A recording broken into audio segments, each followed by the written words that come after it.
En el verano de 1944, las tripulaciones de tanques estadounidenses enfrentaban la misma pesadilla. Avanzaban por una brecha en los setos y veían movimiento adelante. Entonces llegaba el primer impacto de un cañón invisible, golpeando el frente de un Sherman. Los Panthers y los Tigers aparecían con más frecuencia. Sus cañones de cañón largo tenían mayor alcance. El blindaje inclinado resistía disparos que en teoría debían funcionar. El ejército de Estados Unidos tenía muchos tanques, pero solía tener el tanque equivocado en el momento adecuado. La mayoría de esas tripulaciones desconocía que en Estados Unidos ya había otra máquina en pruebas. Más bajo, mejor blindado y con cañón de 90 milímetros para destruir tanques alemanes modernos de frente. El proyecto se llamó T-26, pero la historia lo recuerda como M-26. Pershing. El concepto existía desde 1943. El cañón ya existía. La necesidad era obvia. Cuando los Pershing entraron en ciudades alemanas en 1945, la guerra en Europa casi había terminado. Así que en este episodio vamos a hacer una pregunta simple pero incómoda. Estados Unidos sabía que necesitaba un gran cazador de tanques en 1943. ¿Por qué el M-26 Pershing llegó tarde a la Segunda Guerra Mundial? A mediados de 1944, las unidades de tanques estadounidenses mostraban un patrón incómodo en sus informes tras la acción. Contra los Panzer IV y los Stug, el M4 Sherman podía defenderse, especialmente una vez que llegaron los nuevos cañones de 76 milímetros y la mejor munición. Las tripulaciones sabían enfrentar a esos oponentes. Usa la superioridad numérica, maniobra, mantente en movimiento y atácalos de lado cuando sea posible. Pero contra los Panther y los Tiger, el margen de error era mínimo. Las tripulaciones se quejaban de acortar distancia, maniobrar bajo fuego enemigo y aceptar muchas bajas cuando el terreno favorecía a los alemanes. Las frustraciones tácticas surgían de la visión que el ejército estadounidense tenía sobre su artillería blindada. Los tanques medianos, como el Sherman, no estaban diseñados en teoría para ser cazatanques dedicados. Estaban destinados a apoyar a la infantería, explotar rupturas en las líneas enemigas y seguir avanzando. Combatir tanques enemigos era tarea de una fuerza separada de cazatanques, equipada con cañones remolcados o autopropulsados de 3 y 90 milímetros listos para emboscar a los blindados. En la teoría doctrinal, esa división del trabajo parecía ordenada. Afuera, en el bocage y bosques, a menudo el arma equivocada estaba en el lugar y momento equivocados. Las unidades de tanques debían enfrentar a la artillería alemana, lo quisieran o no, y en máquinas cada vez más superadas.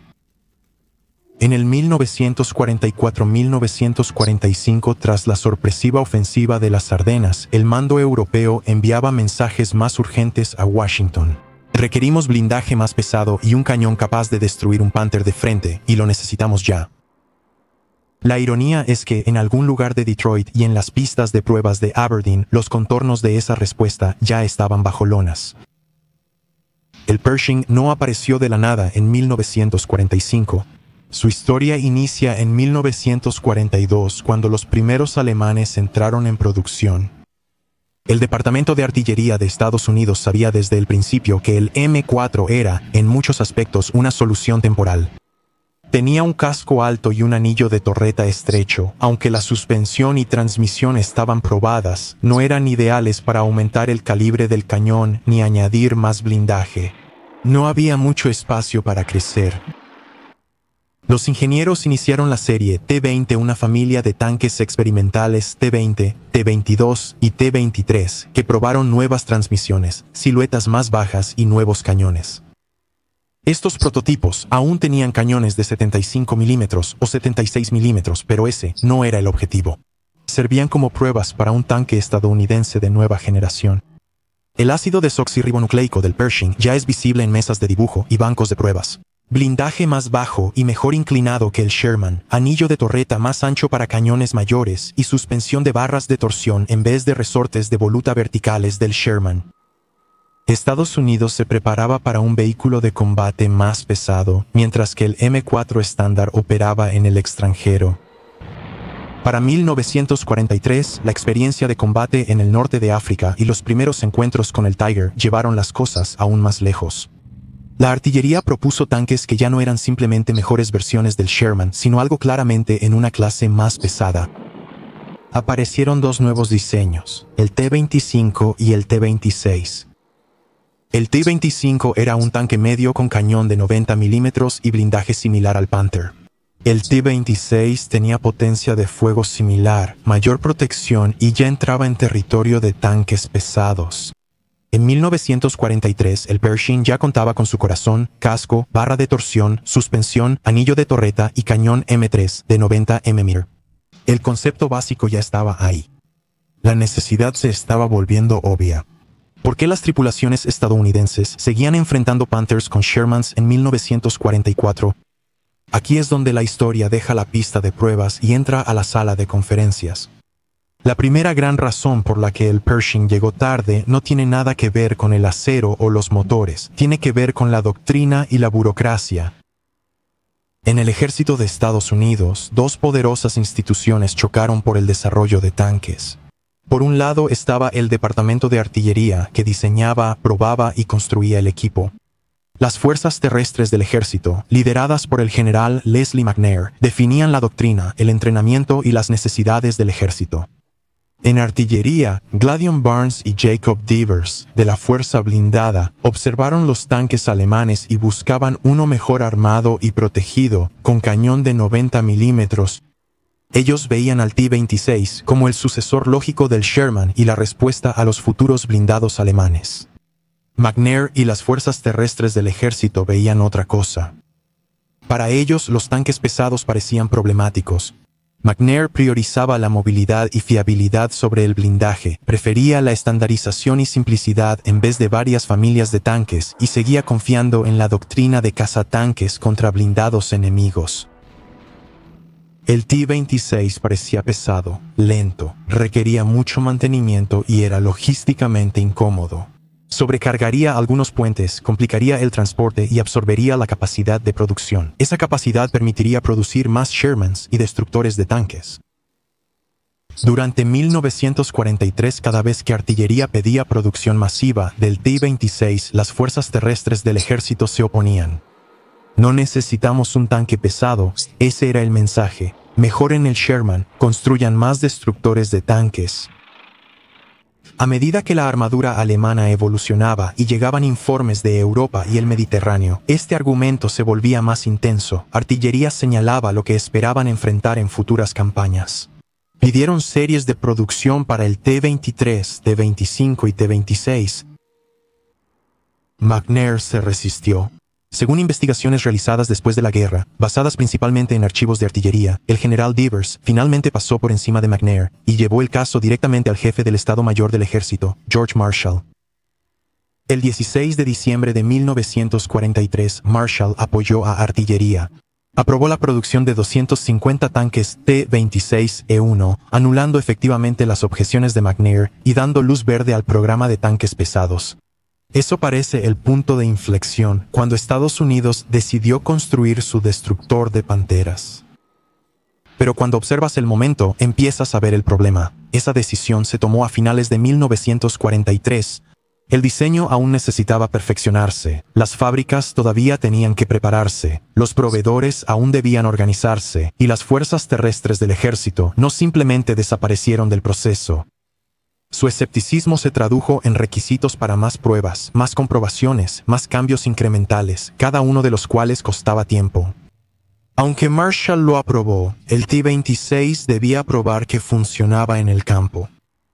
Recuerda, la familia T-20 no era solo un Sherman con más blindaje debajo del blindaje. Tenía nuevas transmisiones, suspensión, una torreta más pesada y un cañón de 90 milímetros completamente nuevo. Todo eso cambió la distribución del peso, las fuerzas de retroceso y las demandas de mantenimiento. Las pruebas en Aberdeen y Fort Knox mostraron rápidamente problemas de sobrecalentamiento, fallas en la transmisión, suspensión bajo carga y dudas sobre la confiabilidad, en comparación con los mecanismos simples y bien comprendidos del Sherman. Para los ingenieros de artillería, estos eran problemas iniciales que se resolvían al aumentar la producción. Para las fuerzas terrestres, eran alertas que indicaban que el T-26 debía seguir experimental hasta corregir todas las fallas. El resultado no fue un programa acelerado, sino un ciclo de desarrollo cauteloso de avances y retrocesos. Probar, ajustar, volver a probar, llenar papeleo, construir pequeños lotes piloto y luego probar de nuevo.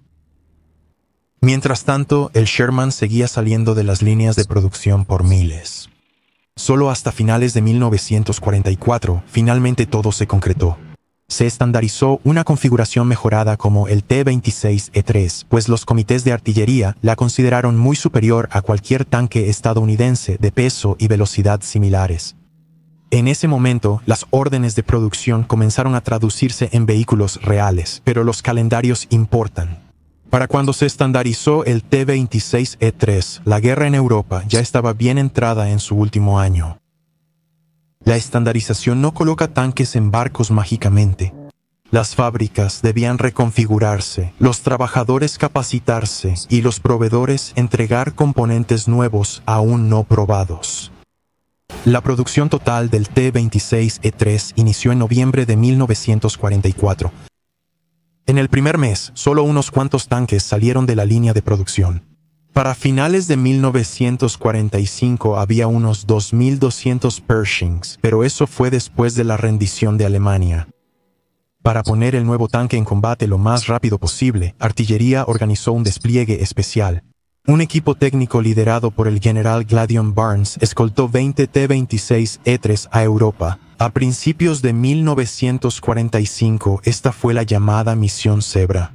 Esos tanques llegaron al primer ejército de Estados Unidos, se repartieron entre la 3ª y 9ª divisiones blindadas y debutaron en combate a finales de febrero de 1945 en el frente del río Rohr.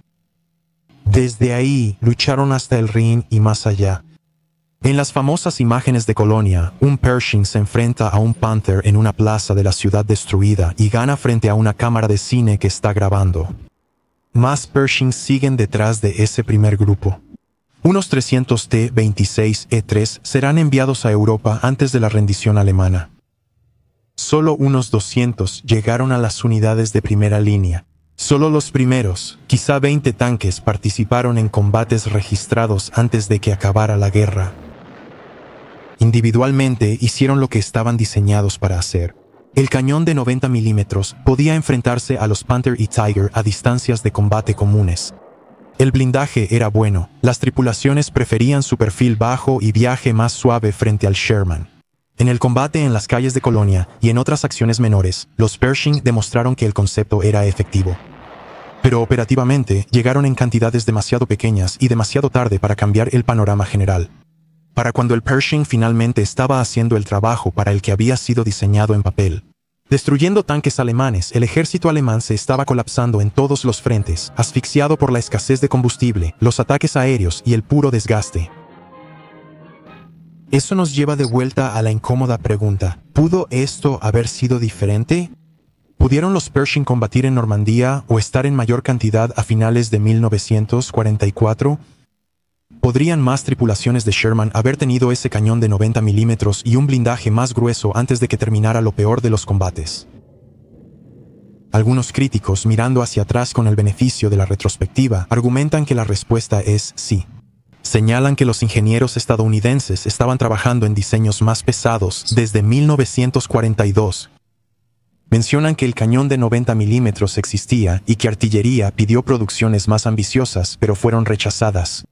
Sugieren que si el ejército hubiera priorizado el T-26 antes, podría haberse producido completamente para mediados de 1944. Otros son más cautelosos. Enfatizan lo reales que eran los problemas técnicos en las primeras series T-20. Nos recuerdan que ningún tanque, incluido el Sherman, salió de la línea de producción perfectamente. Ellos enfatizan el riesgo de cambiar toda la fuerza blindada estadounidense a un tren motriz y suspensión no probados en medio de la guerra. Y señalan el enorme impulso del programa Sherman.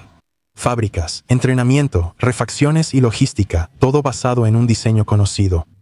Un cambio drástico habría implicado menos tanques a corto plazo, cuando la cantidad aún era crucial. La verdad probablemente se encuentra en algún punto intermedio entre esos extremos. Los responsables pensaban que su doctrina tenía sentido y que el Sherman, con apoyo de destructores de tanques, era suficiente. Pensaban que mantener la producción estable era más importante que seguir cada nueva idea del campo de pruebas. Al final, el retraso del Pershing no fue culpa de un solo villano ni de una sola mala decisión.